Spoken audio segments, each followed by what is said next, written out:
Yo, what's good? Big Z here, and some of you know that I mix a lot of music for producers of all skill levels. And one of the main things I notice that separates the really good producers from the average ones is their transitions. Say we're trying to transition from the drop section of this track to the second verse. I see way too many producers just slap a white noise uplifter and downlifter on there and call it a day.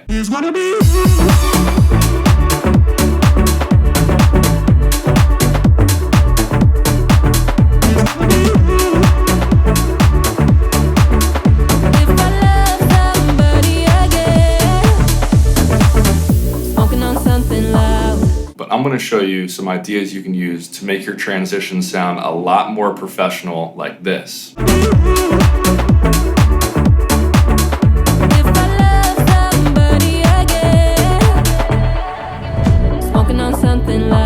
Let's go back to the beginning before I had that transition made. I'm going to delete this white noise because we definitely don't need that. The first tip is going to be to make some songwriting changes. Make some changes to the last chord of your progression, or make some changes to the end of your lead melody to make the transition work. In this case, the lead and the bass line is just going straight into the next section.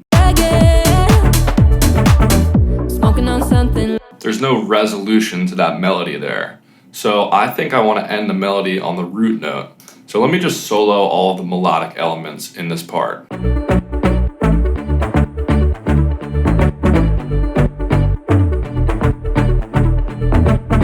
So there'd be more of a resolution if we just ended that lead right on the root note,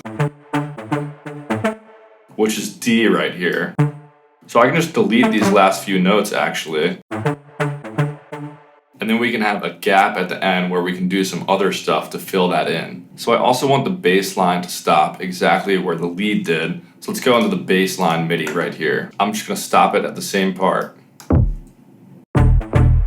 So this step of changing around the songwriting to make your transition work completely depends on the track, obviously. In this case, I was able to just cut out the last few notes and resolve that melody on the root note. But in your case, it could be changing the last chord of a progression or skipping the last chord of a progression. So it all depends on the song. The next tip is going to be to cut out certain elements early. The most basic transition that you hear all the time is to just cut out the kick a couple of quarter notes early.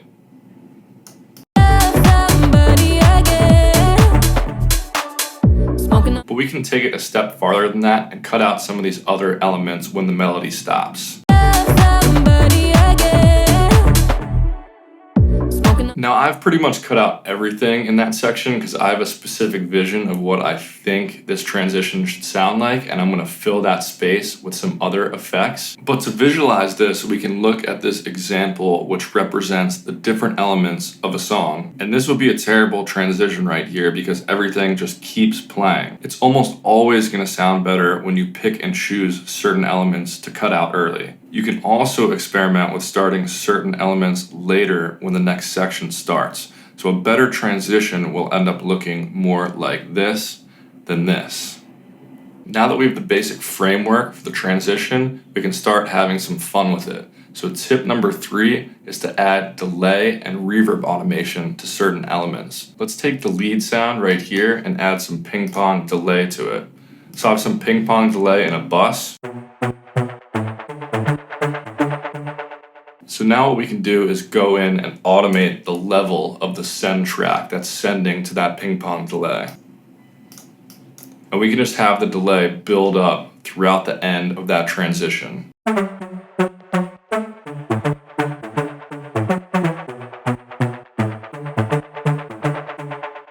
We can even go a step further and create an arrangement track for the lead delay. Now the send track is showing up in our arrangement window, which allows us to automate individual things inside of the delay. So if I want to tweak the feedback time,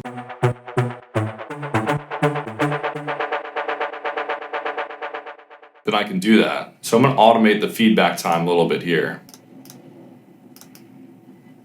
This way it's going to last a little bit longer to fill that gap of silence.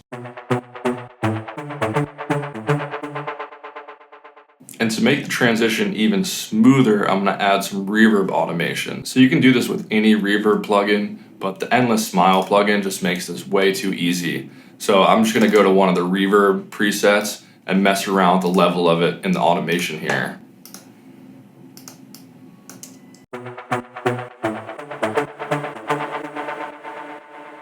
Let's listen to how that sounds in the full context of the mix now.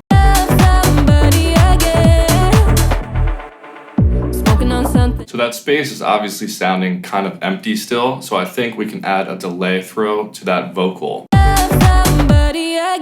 To make delay throws, all I really do is copy down whatever track I'm trying to add a delay to. I'm going to duplicate it, and now I can bring down and choose exactly what words I want to have the delay on them.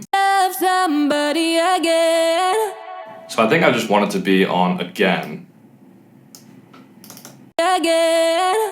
And I can even fade it in and out to make sure there's no clicks on the reverb. And now I'm just going to take a delay plugin. I'm going to use Soundtoys Echo Boy Jr. for this. And just make sure you put it at 100% wet, because the main vocal's already playing up here. You just want the reverb part of it. And just to make the delay sound a bit cooler, a lot of times I'll add some distortion on there. I'll add an EQ just so the delay is only in a certain part of the frequency spectrum.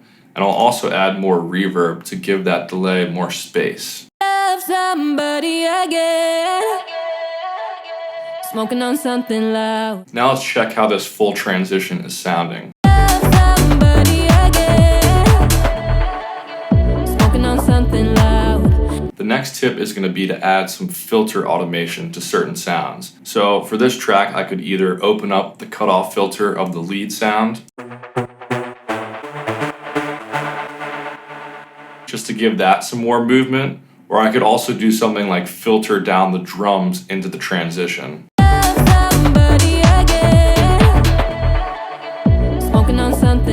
That does sound kind of cool, but for this song, I think it's a little overkill, so I'm going to leave the filter automation alone for this track.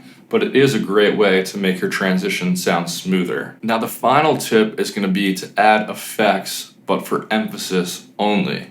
You don't need to just throw a bunch of sweeps and effects on there for no reason. So in this case, I want to emphasize the downbeat going to the second verse. So I could do that with an impact sound like this.